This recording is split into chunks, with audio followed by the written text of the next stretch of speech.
Ang problema nila, lalabas ngayon dito sa hearing mula April 14, yung mga SALI ni Sara, magkano yung assets niya, ano-anong mga ari-arian niya, ano-ano ang mga bangko niya. Oh, yan na yun.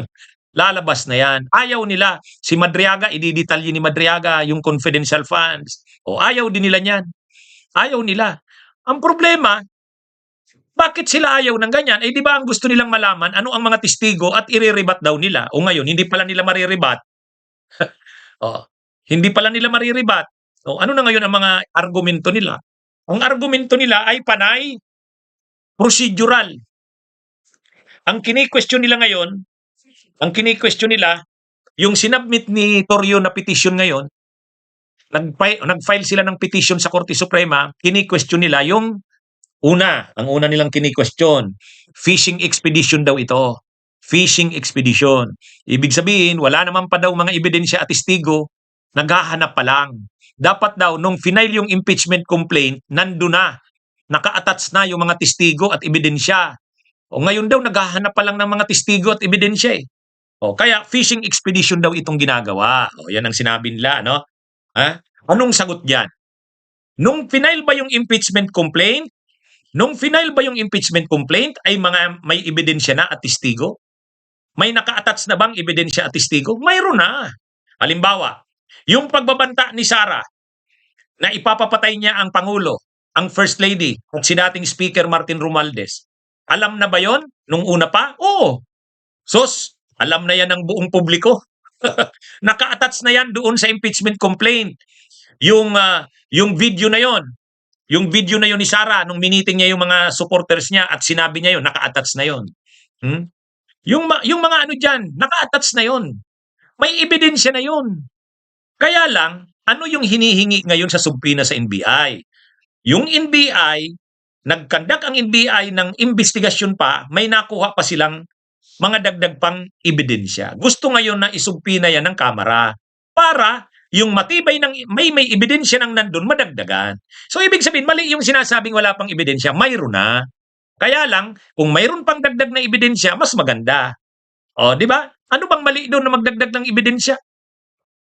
Para kasing ang gusto nilang mangyari, pag nag-file daw ng impeachment complaint, dapat wala nang kumpleto na yung ebidensya. Dapat lahat daw ng ebidensya nandun na. Eh para palang hindi mga abogado tong mga to eh. Pag nag-file ka ba ng kaso sa piskal, dapat kumpleto na yung ebidensya? Hindi. I-present mo na lang yung hawak mong ebidensya at mga testigo. Pag nakumbinsi ang piskal na may probable cause, okay, di tuloy.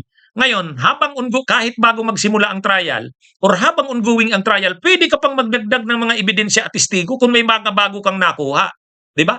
Mali ba yon? Eh, para palang hindi mga abogado tong mga to eh. Parang sa kanila kasi, pag file mo dapat ng complaint, kumpleto na yung ebidensya at testigo mo. Hindi.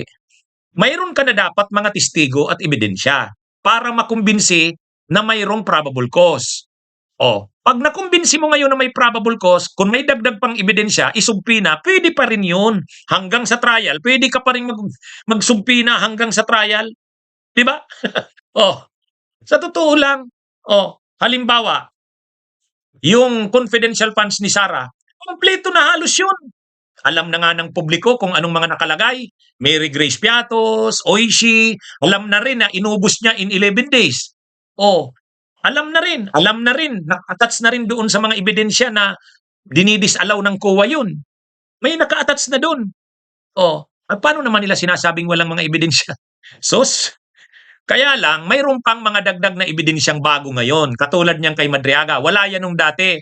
Nung unang final yung impeachment complaint, wala yan kay Madriaga. Nadagdagan ngayon. Anong mali doon?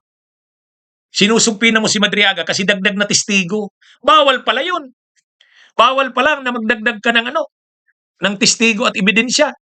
Yung dati mong ebidensya at testigo na final, nag-file ka ng impeachment, sa part na yon para sa probable cause.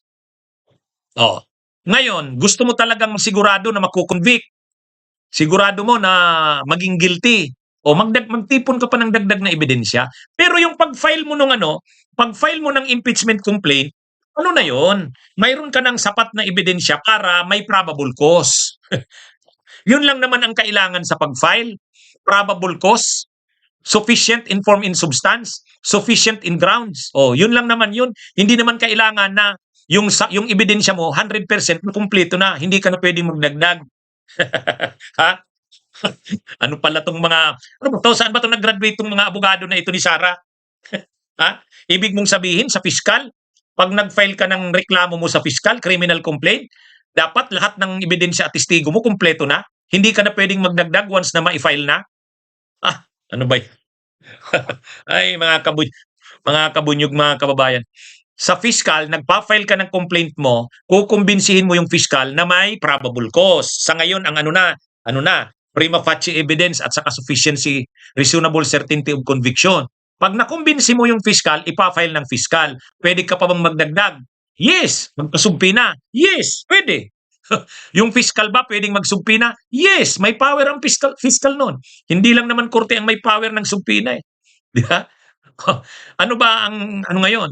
Ang sinasabi kasi nila, yung pagsumpi na daw ngayon ng Justice Committee, fishing expedition, wala pa naman daw mga ebidensya.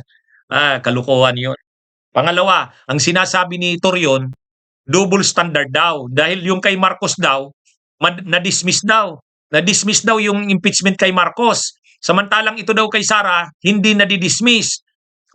Mahigpit daw ang ano, mahigpit daw dito kay Sara, napakadali lang yung kay Marcos. Double standard. Hindi daw pwede yun.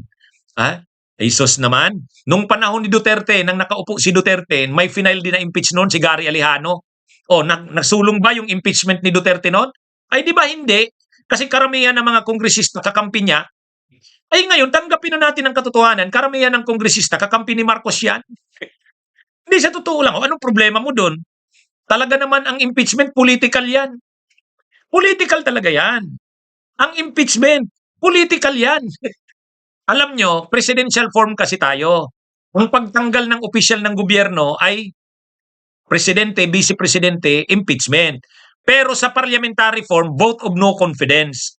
Pag vote of no confidence, political yan. Ibig sabihin, wala nang kumpiyansa doon sa prime minister. Papalitan na yan. Di ba ganyan sa parliamentary setup katulad ng Great Britain? Politika ba yung pagtanggal ng prime minister pag wala nang tiwala? Vote of no confidence? Yes! Ngayon, bakit mo gustong tanggalin si Sara? Politika ba yon? Yes! Political naman talaga ang impeachment. Sinong nagsabing hindi? Political yan. Wala ka nang tiwala eh.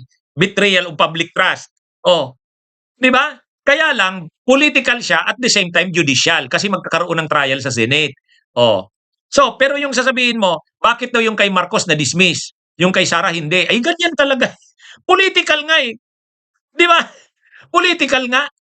Bakit yung mga nagkakampi lang kay Sara si Suntay sa kasi Marcoleta, ay wala siyang kakampi. Paano yan?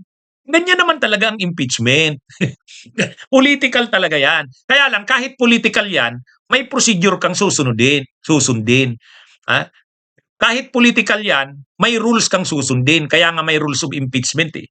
Pero yung sinasabing bias yung mga kongresista, iba daw yung standard na ginamit kay Marcos at kay Sara. Para naman silang para naman panahon ni Duterte, ganyan din yan. Tapos ngayon, nagka-cry sila ng sa totoo lang, ang impeachment ay political and judicial. Political dahil gusto mong tanggalin sa pwesto. Political. At ang rason mo kaya mo gusto siyang tanggalin, betrayal of public trust. Wala ka ng tiwala. Di ba? Wala nang tiwala ang publiko. Di ba? Kaya lang, bakit siya judicial? Kasi kahit siya political, may prosesong sinusunod. May trial. May rules. Yan yun. Ngayon, sinusunod naman yung rules eh. Di ba? Kaya ito mga kabunyog, mga kababayan, itong petition ni Torion, ang sinasabi doon sa petition ni Torion, double standards daw. Kaya daw yan? Hindi yan double standard. Talagang ganyan ang buhay. Wala eh. Mas marami yung kumbinsido na dapat i-impeach si Sara. Anong magagawa natin? Di ba? Mas marami ang gusto talagang i-impeach si Sara. Lalo na naman kasi ang yabang ni Sara hindi niya nirerespeto ang Justice Committee, hindi nirerespeto ang Kamara. Di lalong nagalit ang mga kongresista, di ba? Pagdating sa Senado, kakampi naman ni Sara, ay wala tayong magagawa. Maraming kakampi doon. Sige, laban pa rin. Di ba? Gano'n naman talaga, eh. Pagdating sa Senado, o sige, maraming kakampi si Sara do'n, laban pa rin tayo. Ganyan talaga, 'di ba? 'Pag natalo tayo do'n sa ano, sa Senado, eh, wala tayong magagawa, eh, mas marami siyang kakampi. Gano'n, ano bang problema? Ganyan naman talaga ang impeachment, numbers game 'yan.